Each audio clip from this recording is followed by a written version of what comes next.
So you might find this interesting. So Brad has been tasked to keep weather for our division.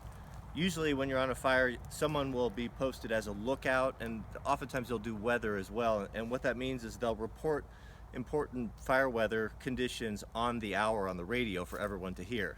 So it starts off with prepare for the 1900 weather, and then there's a sequence we go through. So this is we're going to be up here all day, so we set up this temporary weather station here using our Kestrel.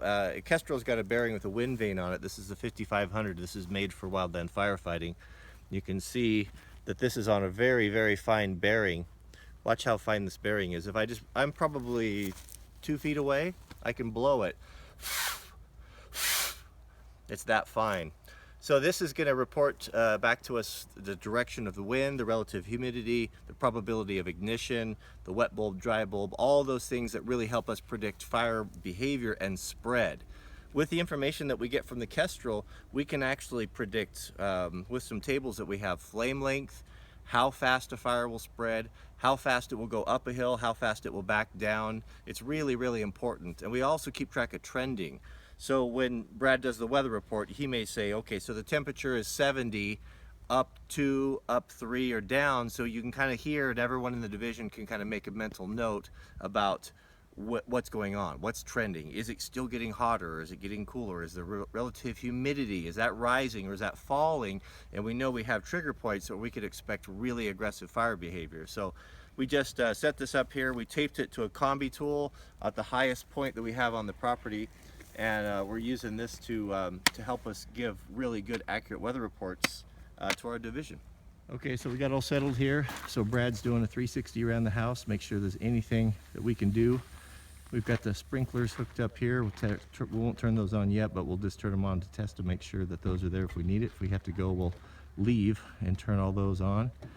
And make sure all the doors and windows are closed. So a little bit has changed. We've also got a second home that we're going to be in charge of looking after. That's this A-frame up here across the road. So we'll go up there next and do a walk around on that and any prep that needs to be done, and just play the waiting game.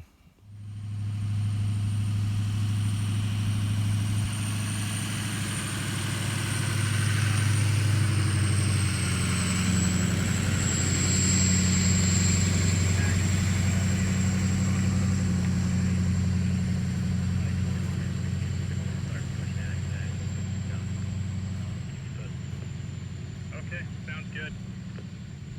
So the Redmond Hotshots have started their burnout probably about an hour ago, and we're going to started small to see how it was going to turn out, and we just saw our first active flames coming down. We have some single tree torching down there. See if I can get a video of that, but they're going to try to get a little bit more aggressive. It's 4 o'clock, so the humidity is starting to come up, temperature is starting to go down a little bit, wind is holding, and looks good. So we'll let you know if anything exciting happens.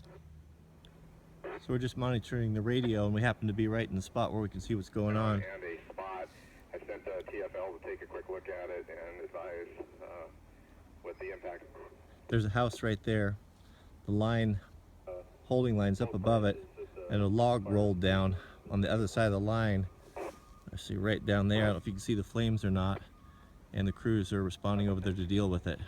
That's one thing we definitely do not want, is we don't want any fire behind the line, and this looks like it is.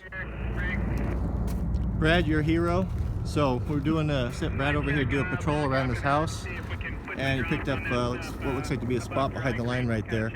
Our TFL is down there right now checking it out, calling it in, but that was a good one, Brad. Thank you. See if I can come over here and get you a better picture. How much flight time he has after he helped Danny out, but we can put a couple drops in there, that might be worthwhile.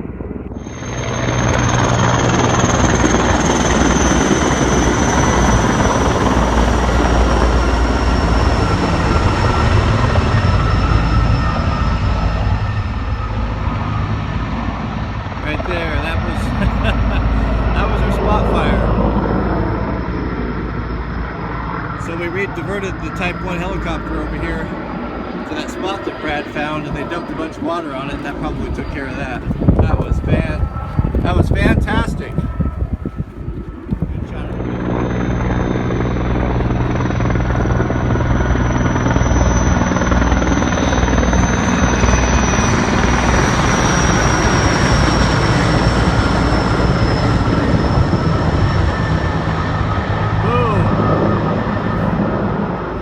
I'd say that was a direct hit.